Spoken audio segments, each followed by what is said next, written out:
Hello and welcome back to another video on the Football Zone and to a weekend review, reviewing a big weekend of Premier League and Championship action, starting off at the Amex, where Liverpool won 2-0 against Brighton, and yeah, it's a solid result for Liverpool. Luis Diaz gave them the opening early on, and yeah, I don't know how the Brighton keeper wasn't sent off for that kick there, but yeah, they got away with it, but it didn't last long. Liverpool doubling their advantage in the second half, and yeah, a solid win for Liverpool, just keeps them going, keeps them in the title race, keeps building their momentum. For Brighton, though, their form is starting to become a bit concerning. Moving on then to a huge win for Brentford at the Brentford Community Stadium as they defeated Burnley 2-0. The goals coming from Ivan Toney in the 85th minute and 94th minute from the spot. Collins was sent off in the 92nd minute.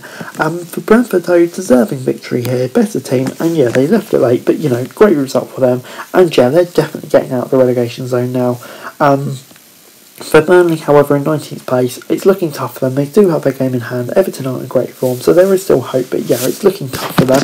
Moving on then to a huge game in the race for the Champions League and a Cristiano Masterclass as Manchester United defeated Tottenham 3-2. Goals from Ronaldo in the 12th, 38th and 81st minute. 2 Harrys on the score sheet for Tottenham. No, not Kane and Winks, Kane and Maguire. Kane from the spot in the 35th minute and Maguire in the 72nd minute. And yeah, for United, I'd say maybe just about deserving winners, but Tottenham will be constrained so they didn't get a point out of this. Yeah, it was Ronaldo. We've seen him get a lot of criticism recently, but yeah, today he proved how big he was in a crucial game for United. Moving on then to West Ham 2, Villa 1 at the West Ham at London Stadium. Yarmolenko in the 70th minute gave West Ham the lead in what was just a brilliant moment, so great to see, and 4-0 put the game beyond doubt in the 82nd minute. Ramsey did get a late consolation goal, and Villa were probably the better side here, so yeah, of course it's frustrating they didn't come away from anything with this, but for West Ham, big victory in their top 4 hopes, and yeah, what a great moment for Yarmolenko, that was just beautiful to see. Moving on then to Southampton 1, Watford 2 at St Mary's, and yeah, this was a really disappointing result for Southampton. Watford had a flying start, 2-0 in 34 minutes with goals from Cuco Hernandez brace, and El Yunusi gave Southampton a lifeline in the 45th minute, and just Southampton probably did dominate a lot of the games, but that's because they were losing for most of it. But yeah, disappointing result for Southampton. That's a couple of losses on the trot now, and they do need to break that. But for Watford, great result. Maybe their survival hopes aren't over yet. Moving on then to a crazy game at Ellen Road. Leeds 2, Norwich 1. Yeah, Moreno gave Leeds the lead in the 40th minute, and there were penalty shouts, etc., going on throughout the game. Disallowed goals, etc. Crazy game. And in the 91st minute, Kenny McLean finally got an equaliser for Norwich in the 91st minute. Joe Gerhard, however, in the 94th minute, gave Leeds the winner, and yeah, just unbelievable scenes. And for Leeds, what a huge win. That's exactly the momentum boost they needed under Jesse March. Norwich, though, yeah, they're down now.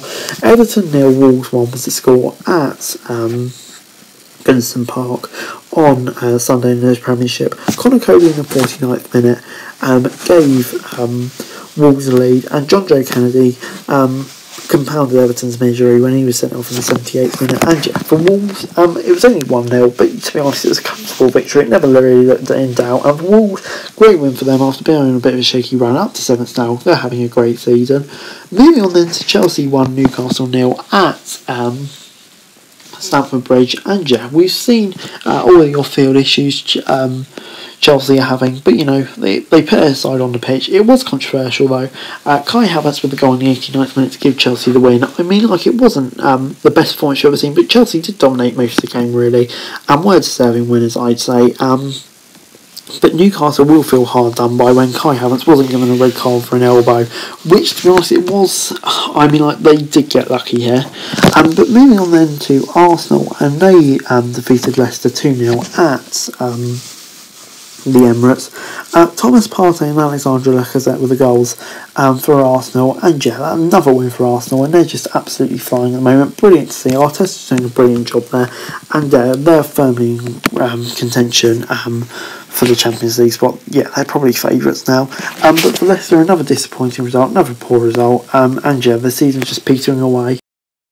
Hello Palace 0, Manchester City 0 was the score at Selhurst Park on Monday. And yeah, for a Manchester City fan, this was an absolutely infuriating game. They dominated the play, 18 shots, but only 4 on target. They had their chances, huffed and puffed, but the goal just wouldn't come. And yeah, it's another slip up for Man City. But for Palace, huge praise to them. They just defended brilliantly here, and for me, deserved their points. City wasn't their best performance at all. So yeah, they'll be absolutely gutted, and it's a massive opportunity, Liverpool, this week against Arsenal. Moving on to the Championship then, and a crazy comeback on Friday night from West Brom as they drew 2-2 with Huddersfield. Danny Ward gave Huddersfield a 2-0 lead in the 24th and 74th minute. In the 84th minute, it was still 2-0 before Colin Grant slotted home a penalty. In the next minute, Andy Carroll with a header to equalise for West Brom. And yeah, an incredible fight back.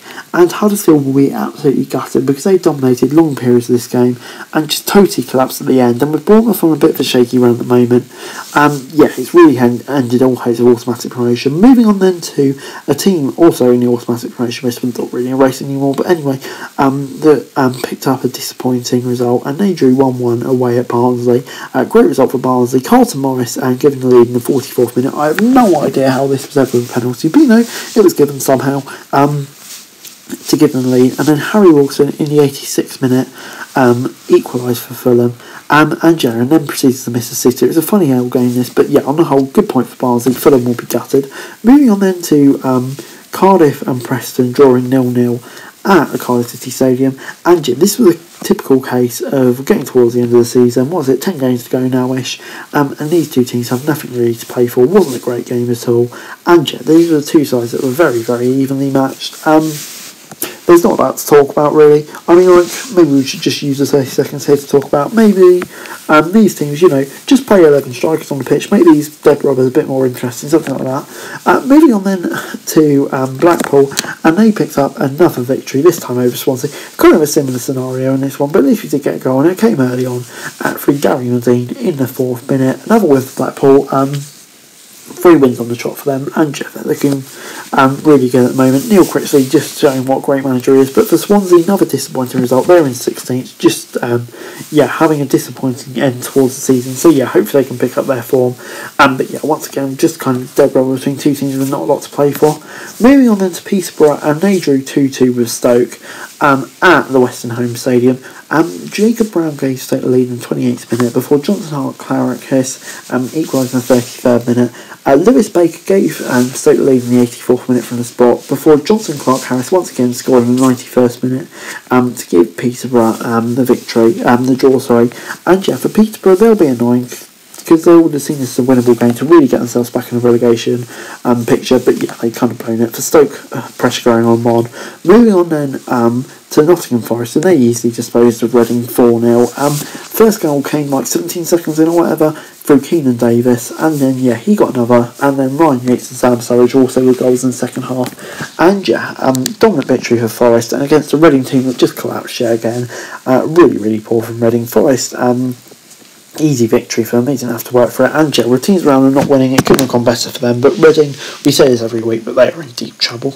Moving on then to Middlesbrough, and they drew 0-0 away to Millwall. And yeah, kind of a game between two tiny match sides. I think Chris Wilder will be happy after the disappointing result not to lose back-to-back. But once again, they would have seen it as a game they could have won. For Millwall, though, it's a disappointing opportunity against a team off the back of a disappointing loss, not to bounce back with back-to-back wins and really bring themselves into it. But, you know, I don't think either side will be too disappointed. Still both in touch of distance of the playoff positions. But, yeah, not really the greatest game.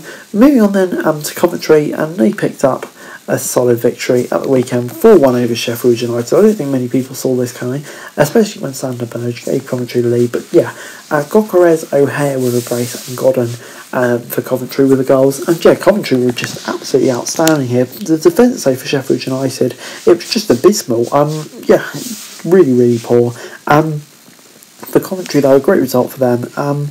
And yeah, could they be back in the playoff race? I mean, like, they're still a long way off, but you never know. Moving on then to Bournemouth, and they defeated Derby 2-0 at the Vitality Stadium. Yeah, comfortable-ish win for Bournemouth. Dominic Solanke with late goal in the first half and Jamal Lowe with the other. And yeah, Bournemouth probably deserve the win. But you know, Derby put up a fight, unlike another team in the relegation battle, Reading wink wink. But yeah, Bournemouth, after a couple of disappointing results, this is a great result for them, just to get a solid result, and they'll come away from this one pleased. But for Derby, yeah, wins needed to stay in the relegation picture.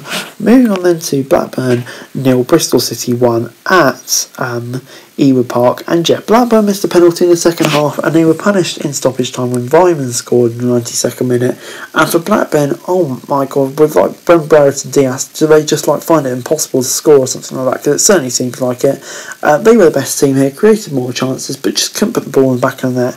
And now, yeah, without Diaz they've just gone to absolute pieces, and I'm having serious doubts over whether they stay in the playoffs or not. Moving on then to Hull, and yeah, they suffered a 0-0 draw away at Birmingham. Another one of these games. This one, though, there's probably more shots. Only 4 shots on target, though. Birmingham were the best team, but yeah, couldn't get the goal. And yeah, it's just two teams languishing lower mid-table, but luckily the teams below them are just so bad that they're not going to get sucked into a relegation battle or whatever, when probably in a normal season, without points to section, etc., etc., they probably would have been. Yeah, moving on now to Luton 1, QPR 2 at Kenilworth Road. Cameron Jerome in the 37th minute gave Luton lead before a second half comeback through Andre Gaya and Rob Dickey gave QPR all 3 points. And yeah, for me, Luton will be gutted with this one because they deserved to at least get a draw, if not a win from this one. But you know, they're right outside the playoffs still. But for QPR, it's a huge win, gives them a bit of breathing space in the playoffs, which is absolutely massive, and for them after a bit of a shaky run of form. But anyway, guys, that's the video. Thanks very much for watching. So like, share, subscribe, don't forget to comment down below, follow us on Twitter for daily football news, and subscribe to my channel on the screen, and I'd be greatly appreciated. Thanks very much for watching. Peace.